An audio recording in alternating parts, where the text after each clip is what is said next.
This is Rishikesh, India.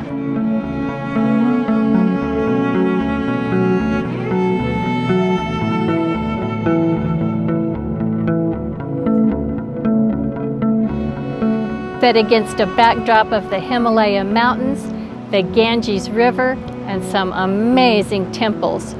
This is like no other place I've visited yet in India. Rishikesh is located about 200 kilometers north of Delhi, where the mighty Ganga River makes its way out of the mountain and into the plains of North India. Thousands of people make the journey to Rishikesh every year, some on a pilgrimage, some to practice yoga, and some to earn their yoga teaching certification. No matter what the reason you come to Rishikesh, there is a lot to see here. In this video, I'm going to be showing you around the city and telling you about some of the things you can't do here. So make sure you stick around and find out what they are.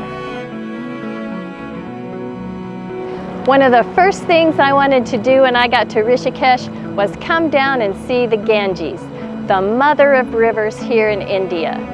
The riverside is very popular. People come here to walk along beside the river, to bathe in it, take pictures, or just relax. The river actually divides this section of Rishikesh into two parts, and there are several bridges you can take across to the other side.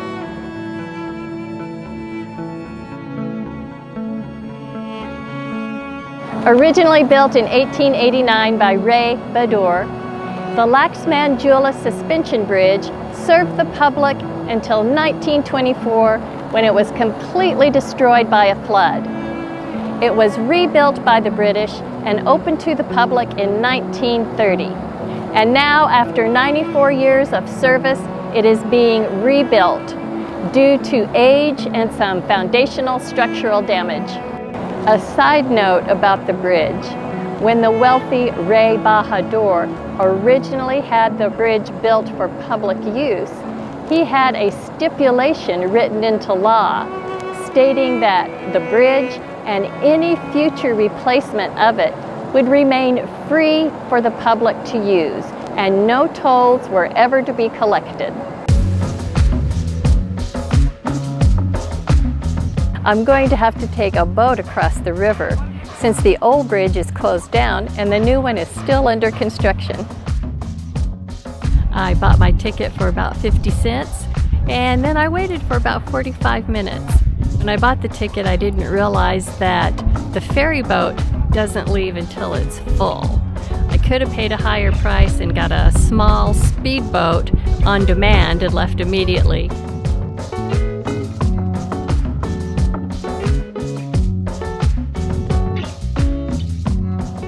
So I made a little tour of this section of Rishikesh here across the river, and Rishikesh is a laid-back place. Of course it would be, being the world capital of yoga, but this side of the river I'm on today is even more laid back than the main part of it. It's been a very peaceful walk around town checking things out, and I just had a wonderful lunch at a really nice place here called Harry. It's really amazing over here, and I think I might even come stay over here for a few nights later on.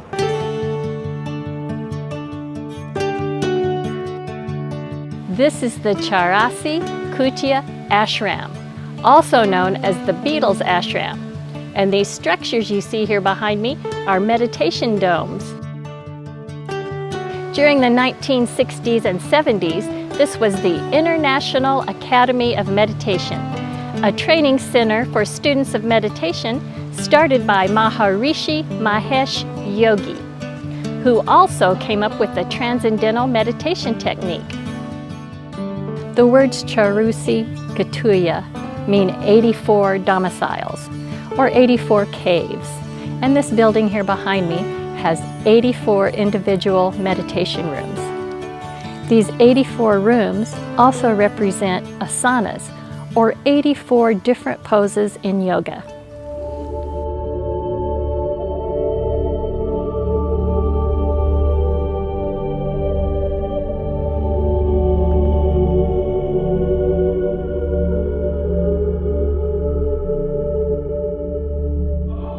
This place gained international attention when the English rock band The Beatles came here to study meditation.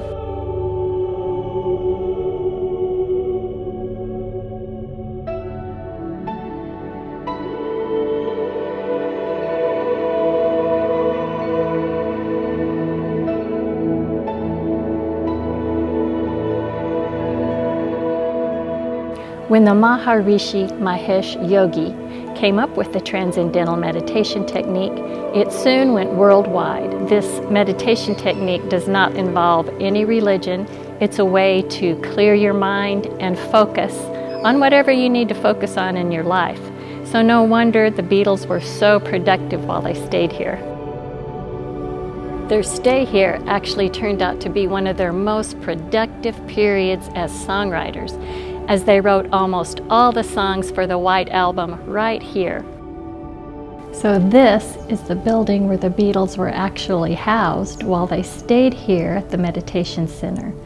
How cool is it to think of them sitting around here with their guitars and maybe even a sitar, writing songs for their next album.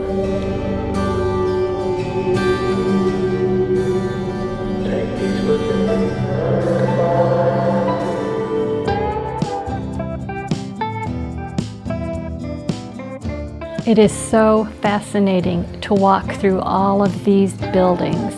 People have come in, done their own murals, painted Beatles song lyrics on the walls, and it's just an array of all different kinds of art. It's really fascinating.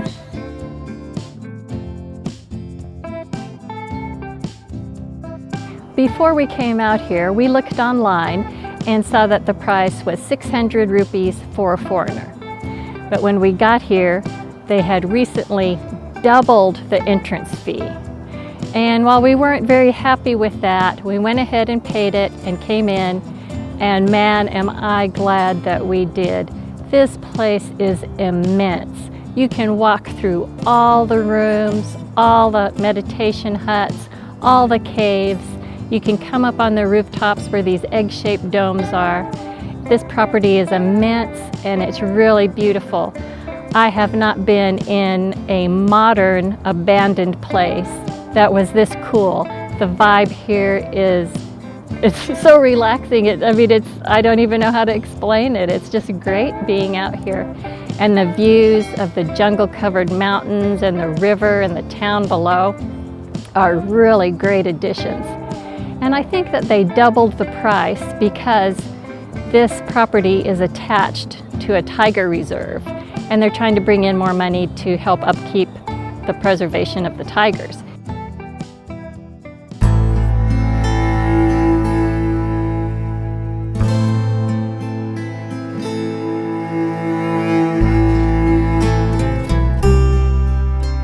So this morning I'm walking down to Neem Beach.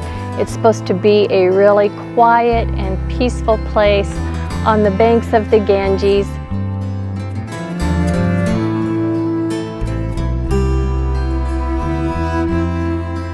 So I made it down to Neem Beach, and it is really beautiful here. It really is like a beach. The sand is fine, white, powdery. It's lovely. So yesterday I got out and walked around. I'm staying in the area called Tapovan. And I walked a couple of miles up the road to a really nice waterfall. Two of them actually. It was really nice back there in the forest, and it warmed up really nicely. The sun came out. I actually got hot and had to shed some layers. But today, not so much. The mist is hanging. The sun's trying to break through. It just hasn't succeeded yet. It's a cool breeze blowing. I'm going to hang out down here by the Ganges for a while. It is so beautiful and so peaceful. I can take the cold for a little bit.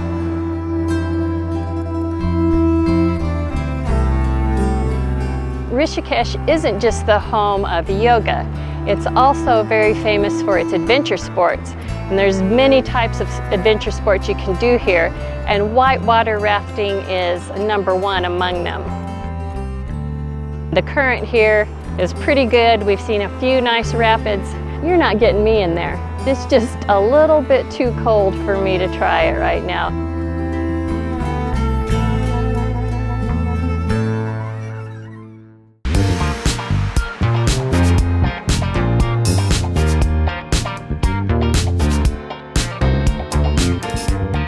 Okay, so I know I said you weren't getting me in the river, but the weather has drastically warmed up since then.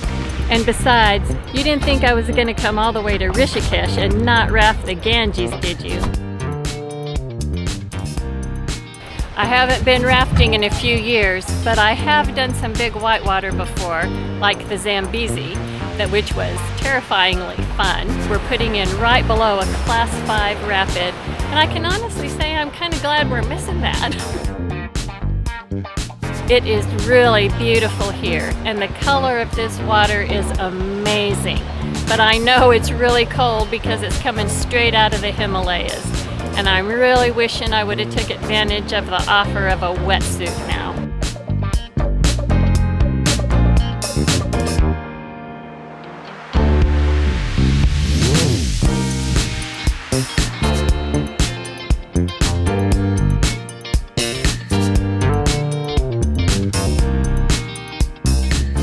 This should be exciting.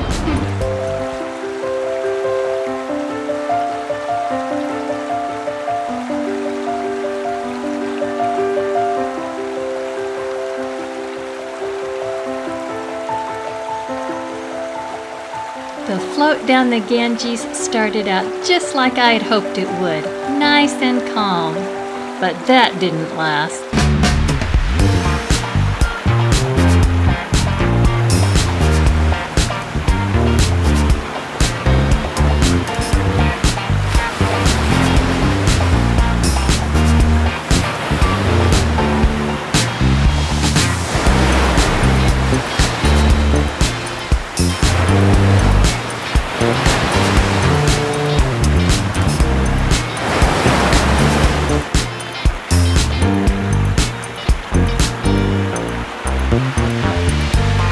At least the sun was out today.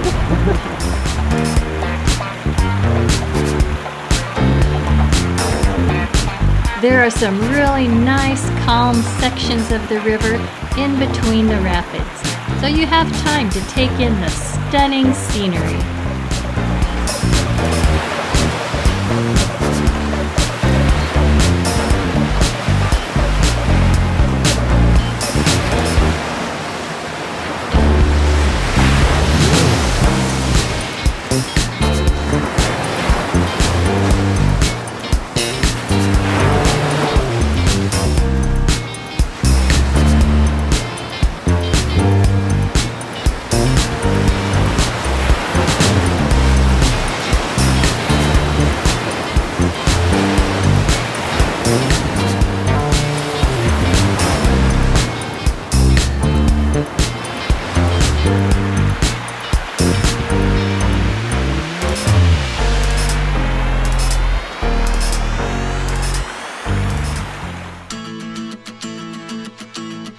When out walking around Rishikesh, I like to stop and get a fresh lemon soda, also known as a Banta. These come in really cool glass bottles. There's a marble inside the bottle, and the carbonation actually pushes that marble to the top to create the seal on the bottle. It's fun just watching him open the bottles. Tasty lemon soda. When I stopped for a lemon soda today, I saw that the guy was also selling Jeera soda. Jeera in India is cumin. So I'm not sure what this is. Is this cumin flavored soda? Is it a spicy drink? Is it a sweet drink? Let's find out. I'm very intrigued. Well, it's definitely a carbonated drink. Let's see how it tastes.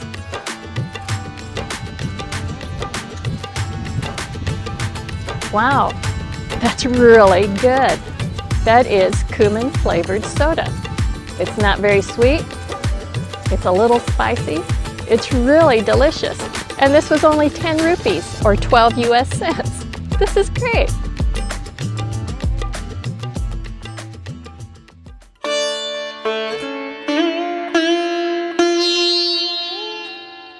Built in 1986, the Ram Jhula Iron Suspension Bridge is an iconic landmark here in Rishikesh. Similar to the Laxman Jhula Bridge being rebuilt downstream, this bridge is much longer and much bigger. There are many Hindu ashrams, religious temples, and other sites located on both sides of the Ganges, and the Ram Jhula Bridge is a connecting point to visit them all.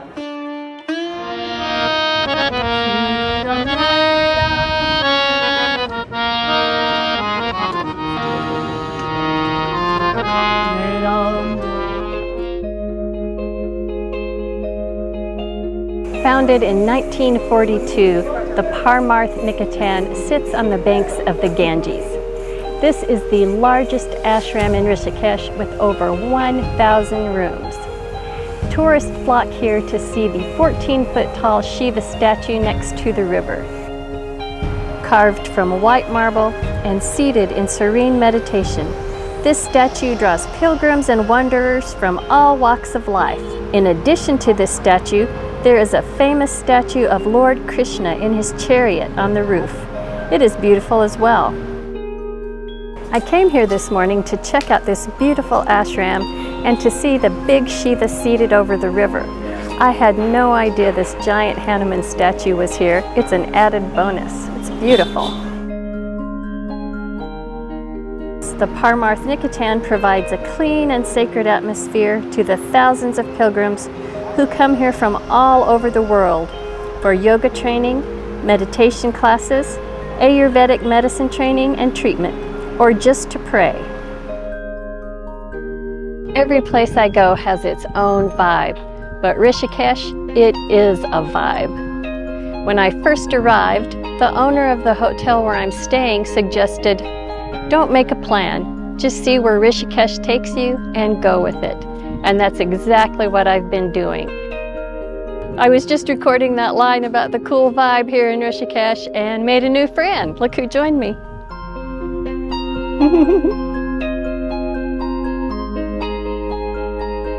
There's been quite a few cows everywhere we've been in India, and I love it. But here in Rishikesh, they have a lot more cows. I mean, they are concentrated everywhere. They're even used to people coming up and petting them.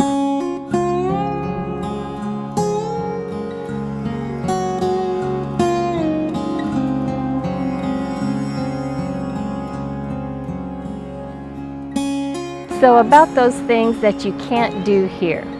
Rishikesh is a meat and alcohol-free city. This is because Rishikesh is a holy area and a Hindu pilgrimage site. You won't find any bars here. There are a couple of beer and wine shops just outside the city limits, and I did find one restaurant on Google Maps that serves some chicken. But other than that, this area is meat and alcohol free, and most of your hotels and guest houses here prohibit meat and alcohol to be brought onto their premises and consumed there. Since coming to India, I've eaten mostly vegetarian, with the exception of some great seafood that I had in Goa. But if you're planning a trip here, this is something to keep in mind. For me, it's been a real bonus. I've got to do yoga, meditate, eat vegetarian, and detox, all at the same time. The food here is not lacking either. I have found a lot of really good restaurants. I'll leave the links to some of my favorite ones down in the description, so be sure to check it out. You know, every time I go to a new place in India, it is so much different than what I expected. And it's always better than what I anticipated. And Rishikesh is no exception. I've already been here several weeks, and honestly, I can't see myself leaving anytime soon. If you enjoyed this video, please leave a comment, hit the like button, and subscribe, because there is so much more to come.